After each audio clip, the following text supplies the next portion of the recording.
how they're making their decisions over Liz Truss at the heart of it. Georgia Gilholy is a political commentator with Young Voices UK, a columnist at Conservative Home as well. Georgia, good morning. Good morning. Yeah, let's just reflect on some of the words that were used by Charles Walker there. A pitiful reflection on the Tory party. A shambles, a disgrace. No coming back from this, he argued. What's your assessment of his words and his conclusion? Of course, in any government, you always have backbenchers who are critical, but this kind of extreme language is very rare in reference to a very, very young premiership. And, you know, just the visuals of it are not good. And you just said, where does Liz Truss go from here? I think what most people are thinking, including her own MPs and possibly some of her own ministers, according to reports, is the palace.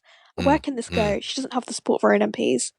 The vast majority of both Tory members who made her the leader of their party a matter of weeks ago, and the public are incredibly dissatisfied with her if the polls are correct. How do we make sense of what happened in the Commons last night? You know, the allegations of manhandling, of bullying. Jacob Rees-Mogg has denied any of that happened. You know, Chris Bryant, we're told, has got photographic evidence. It's about whether this is now a functioning government in a meaningful way, isn't it? Mm-hmm. I mean, if you have 40 people voting against or not voting the way the government wants them to on this kind of thing, and they have now at 1:30 a.m. apparently confirmed that it was a confidence vote, so we could have people like Theresa May losing the whip even. I think that they are in crisis, they're not functioning properly. The allegations of manhandling and bullying are incredibly worrying. We obviously don't know the extent of it. I think, you know, of course, there are people probably exaggerating and saying things like, oh, this is the behaviour of Banana Republic. I mean, people obviously weren't sort of brawling. I think that people were probably being aggressive, shouting at each other. Well, we don't quite know until we see the full evidence, do we? And who knows if we will, actually. But, you know, there's a danger, isn't there, in a discussion like this, that we could have actually got through the whole thing without talking about the resignation of the Home Secretary. Such is the febrile nature of things here. Now, you know, it looks like Suella Braverman has used this technicality over security to resign as Home Secretary. But, you know, there's reports there are very different reasons, right? You know, suggestion of a bust-up with Liz Truss over immigration, for example. What's your assessment of that? And also the fact that Grant Shapps is now going to take the Home Office, a completely different political position he'll bring to the post. Yeah, precisely. So we obviously have details that Suella Braverman apparently sent a confidential email on a personal email and to a person it shouldn't have gone to, which is obviously not really acceptable behaviour for a cabinet minister, a senior cabinet minister, one of the great officers of state.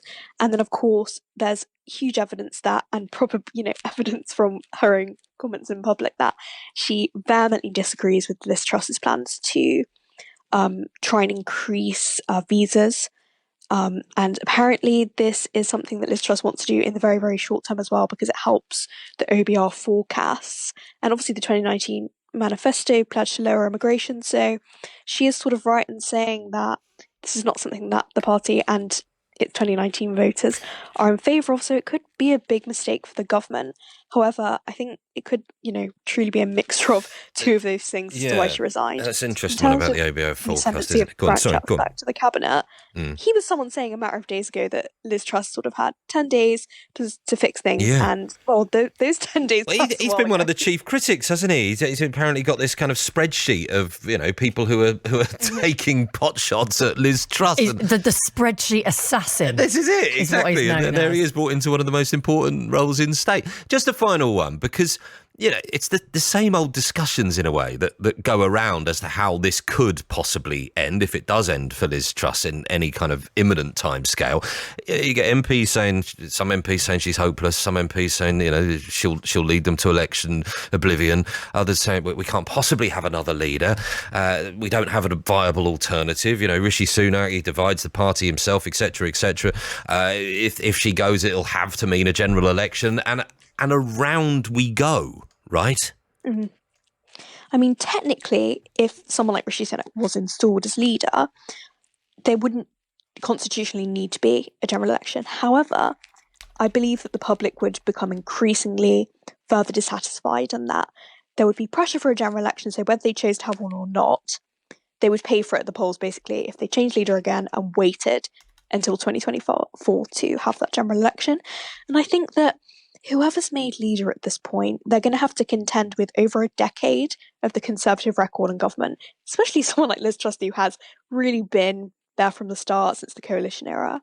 And they're going to have to probably talk their way around of what exactly has just happened yesterday, the past few days, the past few weeks, to try and make themselves seem like they're still a functioning and sensible party. Okay. So whoever's leader is going to have a very tough time. Certainly not to mention the huge issues we have with the economy. Well, this is NHS, the point, isn't it? energy. You know, this is the point. They're at the heart of it. Meanwhile, you know, you've got people looking at their mortgages. They've got, you know, looking at what they're going to buy in the shops, what they're going to fill their car with, etc., etc. And you've got all of this going on in Westminster. But Georgia, thank you very much indeed. Georgia Gilholy, who's a political commentator with Young Voices UK and columnist at Conservative Home. Of course,